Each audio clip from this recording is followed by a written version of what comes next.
Bonjour et bienvenue dans ma première chronique parlant aujourd'hui d'Iron Man. Donc Iron Man, littéralement l'homme de fer, qui est l'un des tout premiers super-héros, ouais c'est pas rien, qui est l'un des tout premiers super-héros de Stan Lee. Donc il a été créé après Iron Man, après Spider-Man, après les 4 Fantastiques et après Daredevil. Donc franchement c'est l'un de mes super-héros préférés. C'est pas le premier, celui que je kiffe à don, c'est pas celui que j'achète tous les bouquins et tout ça, mais c'est un que j'aime particulièrement. Donc il a été créé par Stan Lee, Jack Kirby, Larry Lieber je crois et Don Heck. Donc donc les films qu'il a c'est très simple, hein, on les connaît tous, il y a Iron Man 2, Avengers, Iron Man 3 et un film que j'attends avec beaucoup d'impatience, c'est The Avengers Age of Ultron. Donc il a des séries à lui, des séries télévisées à lui. Donc il a Iron Man en manga, Iron Man Armored Adventures, qui est un peu plus pour les enfants. Il a quoi d'autre? Iron Man, l'homme invincible.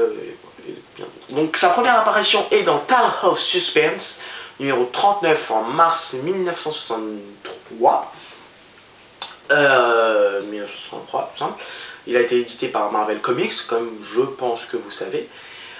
Le personnage initial, c'est important, hein, parce qu'il y a, je vous explique, il y a deux versions de Iron Man. Il y a la version qu'on connaît tous avec l'inventeur de génie avec un truc dans la poitrine, et il y a la version initiale. Lors de la guerre du Vietnam, Anthony Edward Tony Stark est un industriel qui travaille à la fabrication d'armes pour le gouvernement américain. Cette activité amène le Playboy, dont le physique rappelle Clark Gable, et à se rendre sur le terrain pour démontrer la puissance d'une nouvelle de ses inventions de l'époque, les transistors, qui sont capables de découper la puissance de n'importe quelle arme. Malheureusement, il saute sur une ligne qui projette des éclats après son cœur. Capturé par les soldats vietnamiens, il est obligé de les scientifiques lui aussi prisonnier et concernant les liens de Star Wars dans les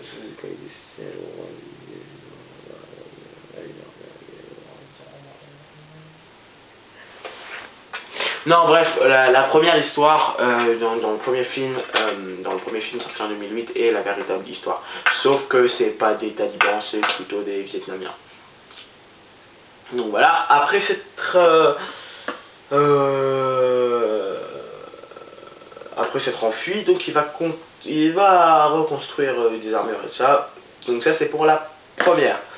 C'est la première partie jusqu'à la fin des années 90, je crois, je suis pas sûr. Et sera donc l'un des premiers Vengeurs. Le premier étant Captain America, lui on peut dire que c'est quasiment le second des Vengeurs. C'est un bon élément. Son armure est vraiment trop stylée. Il y aura aussi bien sûr War Machine qui sera dans les Vengeurs, mais c'est un personnage un peu plus complexe que Iron Man, parce que c'est pas Tony Stark, en fait c'est James Rhodes, donc un ami de Tony Stark. Et oui, même le chroniqueur va le voir. Il sera donc assigné au SHIELD. Il est surtout assigné à Stark Industries vu que c'est son entreprise. Les puissants Vengeurs, anciennement les puissants Vengeurs, les Vengeurs, Queen's Vengeurs, les Vengeurs de la côte ouest, Force Works, département de la défense des États-Unis, les nouveaux Vengeurs, Illuminati, War Machine, usinage, Servitech. Donc les ennemis d'Iron Man, voilà, on n'a pas terminé. Donc on commence direct, j'ai tout l'alphabet si vous voulez. On commence direct, donc il y a Arsenal, Atom Smasher, Black Ash, Blizzard, Blood Brothers, Boomerang, le Bouffon Vert quand même, c'est l'ennemi numéro 1 de Spider-Man, mais est aussi quand même un ennemi assez puissant de Iron Man. Donc contre Nefaria, punaise, je connaissais même pas celui-là, Contrôleur, Dread Knight, Dynamo Pourpre, Electro, le héros le méchant de Spider-Man 2, mais oui, pourquoi pas. Ezekiel Stein, Fantôme, j'ai un accent de merde, mais Firebrand, Mac Gargan, Gargouille Grise, Gremlin, Justin Hammer, j'ai cru Justin Bieber, là on les déteste tous, en fait pas. Homme de Titanium, The Hood, Ironmonger, Kraven le chasseur, quand même.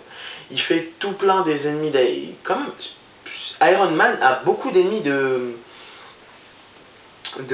Spider-Man. Ça tombe bien parce que c'est quand même les héros les plus stylés de l'univers. Après, bien sûr, Batman étant le héros le plus stylé de l'univers, je veux dire.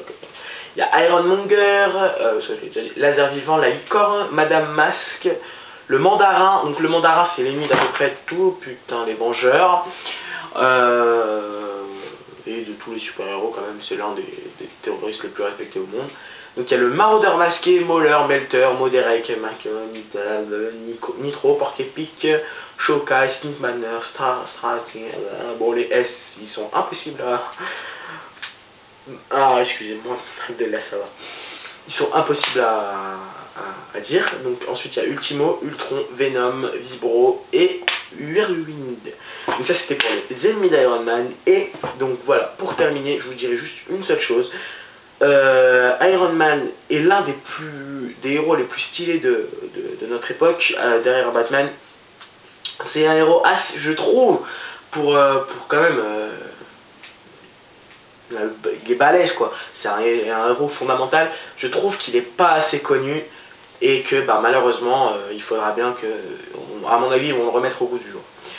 Sur ce, c'était le chroniqueur et je vous dis abonnez-vous, likez la chaîne, suivez-moi sur Twitter, laissez un petit pouce vert si vous en avez envie, vous avez intérêt.